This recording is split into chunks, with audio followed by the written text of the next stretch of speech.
ദൈവത്തിരുനാമം മഹത്വപ്പെടുമാറാകട്ടെ. ഇന്നത്തെ ബൈബിൾ വായനാ ഭാഗം സദൃശ്യവാക്യങ്ങൾ 1:33. എൻ്റെ വാക്കു കേൾക്കുന്നവനോ നിർഭയം വസിക്കുകയും ദോഷഭയം കൂടാതെ സ്വൈര്യമായിരിക്കുകയും ചെയ്യും. ക്രിസ്തുയേശുവിൽ ഏവർക്കും സ്നേഹവന്ദനം.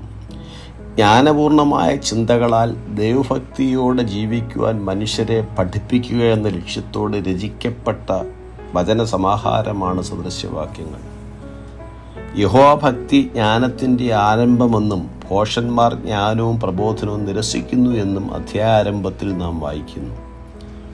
വശീകരണത്തിനെതിരെയും ജ്ഞാനം നിരസിക്കുന്നതിനെതിരെയും മുന്നറിയിപ്പ് നൽകിയ ശേഷം ജ്ഞാനം അന്വേഷിക്കുന്നതിനുള്ള പ്രതിഫലം വ്യക്തമായി പറഞ്ഞിരിക്കുന്നു. ദൈവവചനം കേൾക്കുകയും സ്വീകരിക്കുകയും അതിനനുസരിച്ച് പ്രവർത്തിക്കുകയും ചെയ്യുന്നവർക്ക് വെല്ലുവിളി നിറഞ്ഞ ഈ ലോകത്ത് ഭയം കൂടാതെ വസിക്കുവാനും സ്വസ്ഥതയോടെ ആയിരിക്കുവാനും കഴിയും. അനേകർ ഇന്ന് പാപത്തെക്കുറിച്ചും മരണത്തെക്കുറിച്ചും ദൈവിക ന്യായവിധിയെക്കുറിച്ചും ചിന്തിച്ച് ഭയത്തോടെ കഴിയുമ്പോൾ ദൈവവചനം അനുസരിക്കുന്ന ഒരുവന് എല്ലാ ഭയത്തിൽ നിന്നും വിടുതൽ ലഭിക്കുന്നു. ജ്ഞാനത്തിനും വിവേകത്തിനുമായി എപ്പോഴും നാം ദൈവത്തോട് പ്രാർത്ഥിക്കുക. എല്ലാ അറിവിൻ്റെയും ഉറവിടം ദൈവമാണെന്ന് തിരിച്ചറിഞ്ഞുകൊണ്ട് ദൈവത്തെ പൂർണ്ണമായും അംഗീകരിച്ചുകൊണ്ടുള്ള ജീവിതമാണ് അഭികാമ്യമായിട്ടുള്ളത്.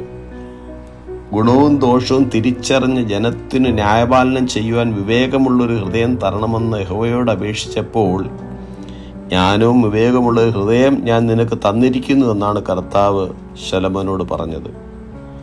അതോടൊപ്പം അവൻ അപേക്ഷിക്കാത്തതായ സമ്പത്തും മഹത്വവും കൂടെ ദൈവം ശലോമോന് കൊടുത്തു.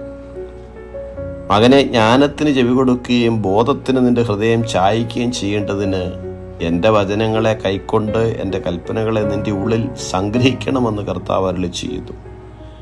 ഓർക്കുക, ജ്ഞാനം നമുക്ക് സുരക്ഷ നൽകുകയും അപകടങ്ങളിൽ നിന്നും രക്ഷിക്കുകയും ചെയ്യും.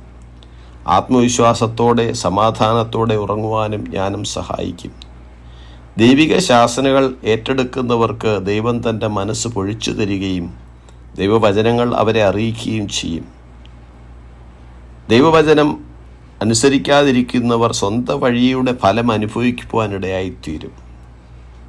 കർത്താവിൻ്റെ വാക്ക് കേൾക്കുന്നവനോ നിർഭയം വസിക്കുകയും ദോഷഭയം കൂടാതെ സ്വൈര്യമായിരിക്കുകയും ചെയ്യും. ഈ വചനങ്ങളാൽ ദൈവം നമ്മെ അനുഗ്രഹിക്കുമാറാകട്ടെ.